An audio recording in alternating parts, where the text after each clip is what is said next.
I want to talk to Bree in California. Oh, hi. Hey, Bree.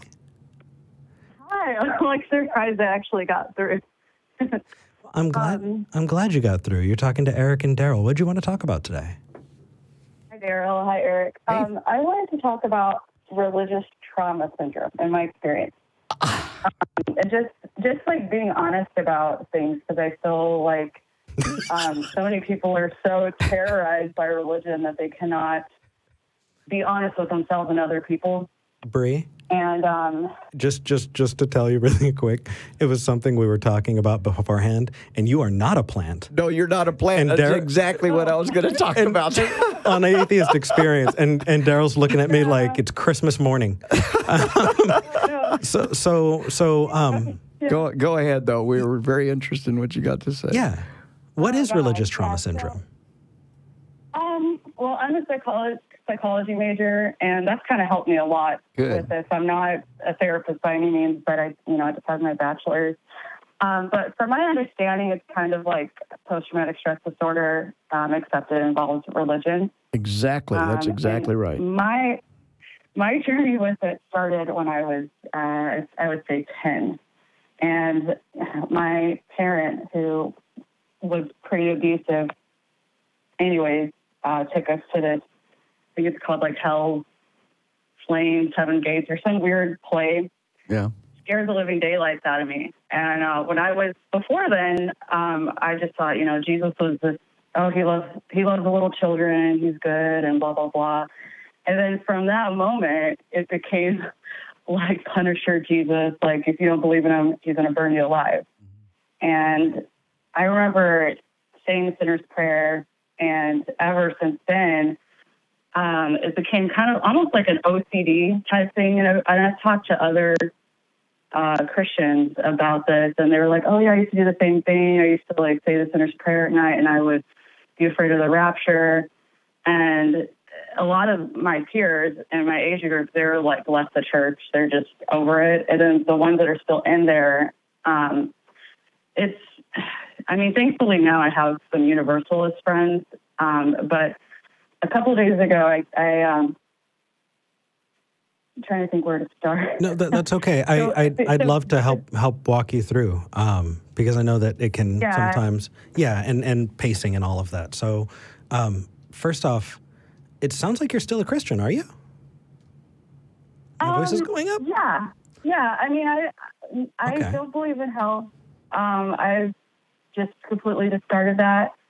The only reason I still am is because of personal experiences. I know it's not like evidence. I know, all that kind of stuff. I've always had problems with a lot of the belief systems ever since I was little, because I've always been the one to ask questions, and that would get me in a lot of trouble.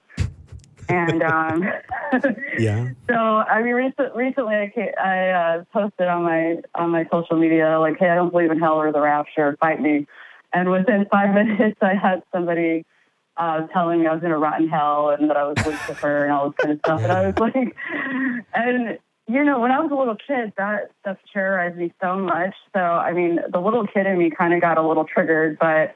Thankfully I'm going to therapy now, and I'm working through that stuff. And I'm realizing a lot of it is just controlling other people.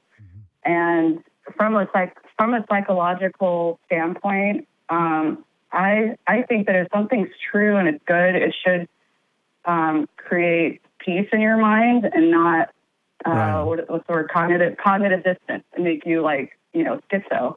And so the hell thing, I'm just like. Bree, can I ask? You made a statement a minute ago. I thought it's really important, really interesting, and that is the little girl in you got triggered. Was that accurate? Oh yeah, very accurate. Okay, very good.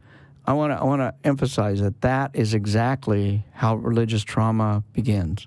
People traumatize their children through fear of hell, through beating them for not reading their Bible enough, or grounding them because they didn't memorize their scriptures or whatever.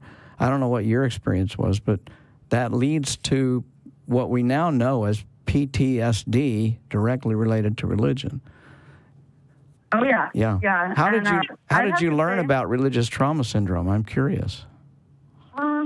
Some research, because I have some trauma and I've been looking for just ways to help myself. And okay.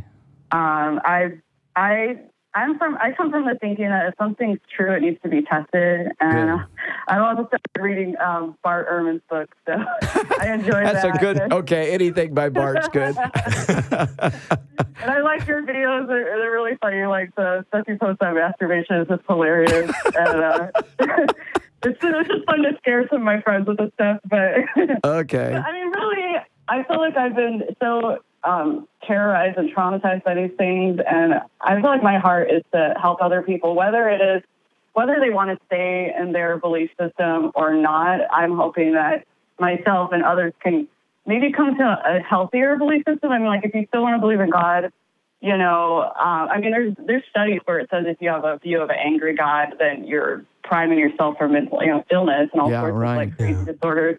So I'm like, well, if there's a benevolent creator, I don't think he's going to burn a billion people alive for not believing in him. Bree, I would hope so. Yeah. I'm sorry, I'm kicking in because we're getting close to the end of time and I've got a couple more callers, but I want to give you two the last couple words. I want to say I'm glad you're working with a therapist. I hope that therapist is secular, or at least keep their religion and New Age, whatever. Keep it out of your. She's secular. She has her own belief system, but she has very good boundaries in that. So she actually agrees with me. She was like, when you go to church, they make you feel guilty. Okay. They create the problem and then create the solution, and you keep coming back for more. You're exactly right. It's just awful. I wrote a book called The God Virus, where they create the disease, then they tell you they can cure the disease, and it sounds like you have figured it out. So good for you, and congratulations. Yeah, and even the guy that told me to rot in hell. I mean, I don't feel like I understand why he's like that. So I'm kind of like, there's a lot of very traumatized, angry, scared people. So, I mean, I know people call your show and say all sorts of horrible things. And I think people just haven't thought enough about what they believe and why. Hopefully. To really think through that. Bree, hopefully by calling in, they'll get the opportunity to face that. And definitely seeing those calls creates a safer place for people to be able to challenge their beliefs. But Bree, thank you so much for calling in. Thanks for calling in. Yeah, really. Thank you. And reading my mind. Thanks for having me. Thank you. Take care. All right, bye. All right, bye-bye.